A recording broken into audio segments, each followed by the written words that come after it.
আসসালামু আলাইকুম বন্ধুরা, কেমন আছেন সবাই? এই যে দেখতেছেন, এই গাছটি হচ্ছে তরমুজ গাছ। আপনারা চিনেন কিনা জানি না।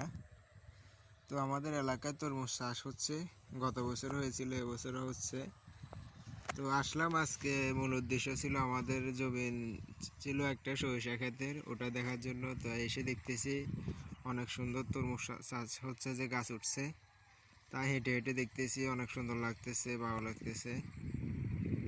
তো আপনাদের ওইদিকে তরমুজ চাষ হয় কিনা তা তো জানি না, দেখে কেমন লাগতেছে অবশ্যই জানাবেন। আমার কাছে অনেক ভালো লাগতেছে, দেখতেছি হেঁটে হেঁটে লোকজন কাজ করতেছে। ওই যে ওখানে ঘরটা যে দেখা যাচ্ছে, ওখানে সব স্টাফ থাকেন। এখন অনেকে কাজ করতেছে, অনেক বিশ্রাম নিচ্ছে। তো আপনাদের কাছে কেমন লাগছে অবশ্যই জানাবেন। ভালো থাকবেন। আল্লাহ হাফেজ। আসসালামু আলাইকুম।